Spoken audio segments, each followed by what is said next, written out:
The last lesson. তেতিয়া সময় আছিল 1871 যেতিয়া ফ্ৰাংকো প্ৰুছিয়ান ৱাৰ হৈছিল। ফ্ৰেন্স আমি জানো হয়নে ইউৰোপৰ এখন দেশ, আৰু প্ৰুছিয়া যদি চাওঁ ইউৰোপৰে এখন দেশ, আৰু ই বৰ্তমান জাৰ্মানী, পোলেণ্ড আৰু অষ্ট্ৰিয়াক লৈ গঠিত হৈছিল। আৰু ৱাৰ হ'লে কোনো এখন দেশ জিকিবই হয়নে। গতিকে ফ্ৰাংকো প্ৰুছিয়ান ৱাৰত বিজয় হৈছিল প্ৰুছিয়া, যাৰ লিড লৈছিল অটো ভন বিছমাৰ্কে, যি সেই সময়ৰ প্ৰুছিয়াৰ প্ৰাইম মিনিষ্টাৰ আছিল। প্ৰুছিয়া জিকাত ফ্ৰেন্সৰ দুখন ডিষ্ট্ৰিক্ট আছিল, এলচেক আৰু লৰেন, প্ৰুছিয়াই নিজা দখললৈ আনে, আৰু তাৰ যিসকল লোক তেওঁলোকক অৰ্ডাৰ দিয়ে যে আজিৰ পৰা ফ্ৰেন্সিছৰ সলনি জাৰ্মানী ভাষা শিকিব লাগিব। সেই সময়ৰ যিসকল স্কুলৰ ল'ৰা ছোৱালী আৰু তাৰ লোক আছিল, জন্মৰে পৰা তেওঁলোকে ফ্ৰেন্সিছ ভাষাই শিকি আহিছে হয়নে। তেওঁলোকে মাতৃভাষা এৰি হঠাৎ জাৰ্মান লেংগুৱেজ শিকিব লগা হ'লে বা নতুন ভাষা এটা শিকিব লগা হোৱাত কি প্ৰতিক্ৰিয়াই দেখা দিছিল তাক জানিবা। আৰু এজন টিচাৰ যি 40 yearsৰ পৰা ফ্ৰেন্স ভাষাই শিকাই আছিল, তেওঁৰ কেনেকুৱা লাগিছিল। I started for school very late that morning and was in great dread of his scolding, especially because MML had said that he would question us on participles and I did not know the first word about them.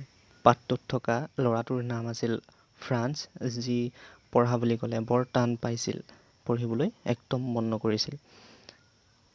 MMLে পাৰ্টিচিপলছৰ নিয়মবোৰ পঢ়ি আহিবলৈ কৈছিল, আৰু মই তাৰ বিষয়ে একোৱেই জনা নাছিলোঁ। যদি স্কুল যাওঁ তেতিয়া MMLে মোক পাৰ্টিচিপলছৰ কথা সুধিব, মই ক'ব নোৱাৰিম আৰু মোক বহুত ধমক দিব। সেয়ে মই সেইদিনা লেট গৈ ভয়ে ভয়ে স্কুললৈ বুলি গৈ আছিলোঁ। For a moment I thought of running away and spending the day out of doors. It was so warm, so bright.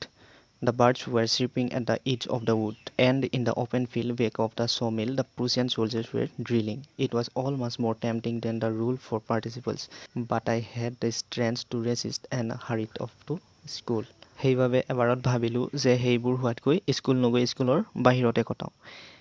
সেইদিনা গৰম আছিল আৰু দিনটো বহুত ফৰকাল হৈ আছিল। চৰাইবোৰে গছৰ ডালত বহি চি চি কৰি আছিল।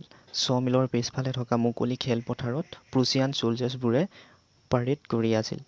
সেইবোৰ চাই পাৰ্টিচিপলছৰ নিয়মতকৈ বহুত বেছি ভাল লাগিছিল।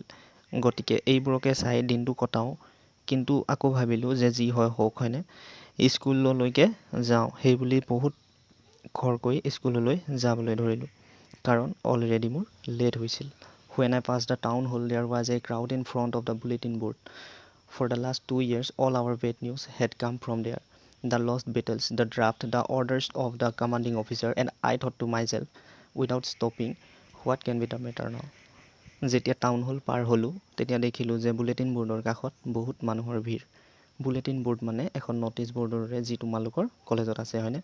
আৰু যোৱা 2 বছৰ ধৰি সেই ঠাইত চলি থকা বেয়া খবৰবোৰ তাতে দিয়া হৈছিল, যেনে ফ্ৰেন্সে যুদ্ধত হৰা তাৰ ৰূপৰেখা, কমাণ্ডিং অফিচাৰৰ অৰ্ডাৰ বুলেটিন বৰ্ডতে আহিছিল।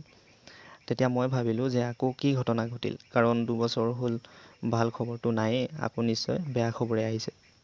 Then as I hurried by as fast I could go, the blacksmith master who was there with his apprentice, reading the bulletin, called after me, "Don't go so fast, boy.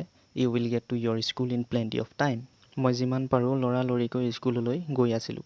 গৈ থাকোঁতে কমাৰ যি লোহাৰৰ পৰা বিভিন্ন বস্তু বনায় আৰু ঘৰ ৰখীয়া বা কোনো ঠাইৰ ৰখীয়া, আৰু তেওঁলোকৰ লগত থকা কেইজনমানে বুলেটিন বৰ্ডত অহা নিউজটো পঢ়ি আছিল।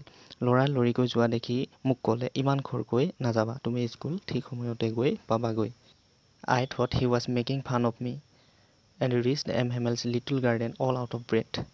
মই ভাবিলোঁ মোৰ লগত সিহঁতি নিশ্চয় ধেমালি কৰিছে। মই একো উত্তৰ নিদি ফেপাই ফেপাই MMLৰ সৰু বাগিচা পালোগৈ। Usually when school began, there was a great bustle, which could be heard out in the street. The opening and closing of desks, lessons repeated in unison, very loud, with our hands over our ears to understand better, and the teacher's great ruler rapping on the table. সাধাৰণতে যেতিয়া বিদ্যালয় আৰম্ভ হয় তেতিয়া বহুত হুলস্থুল বা বহুত শব্দ হৈ থাকে, যেনে ডেস্কবোৰ খোলা মেলা কৰা, কাণত আঙুলি থৈ লেচনবোৰ অধিক ভালকৈ বুজিবলৈ ডাঙৰ ডাঙৰকৈ পঢ়া, ষ্টুডেণ্টছক ভয় বা ঠাণ্ডা কৰিবলৈ বেটেৰে টেবুলত মৰা, যাৰ শব্দ ৰাস্তালৈকে শুনিবলৈ পোৱা যায়। But now it was also still. I had counted on the commotion to get to my desk without being seen. But of course, that day everything had to be as quiet as Sunday morning. মই ভাবিছিলোঁ সদায় ইমান চিঞৰ বাখৰ হৈ থাকে, গতিকে মই মনে মনে গৈ কোনেও ক'ব নোৱাৰাকৈ মোৰ ঠাইত বহি থাকিমগৈ।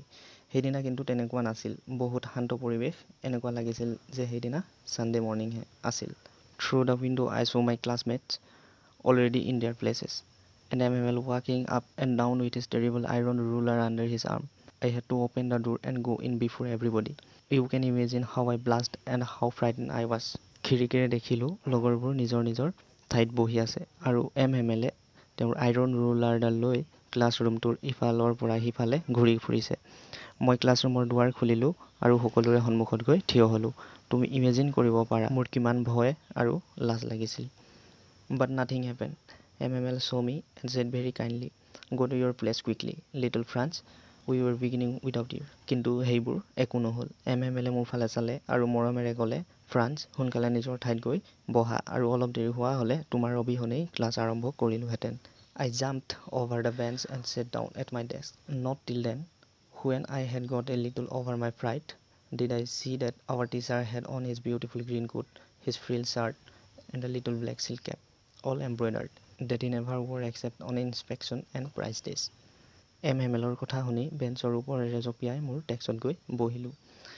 মই মোৰ ভয়ৰ পৰা কাবু নপাওঁতেই দেখিলোঁ যে আমাৰ টিচাৰ MMLে এম্ব্ৰইডাৰ কৰা এটা ধুনীয়া কোট, কামিজ আৰু এটা ক'লা চিল্ক কেপ পিন্ধি আছিল, যিটো কোনো বিশেষ দিনতহে MMLে পিন্ধিছিল, যেনে প্ৰাইজ দিবলৈ হ'লে, ইনস্পেকশ্যনত বা নিৰীক্ষণৰ সময়তহে এনে কাপোৰ পিন্ধিছিল।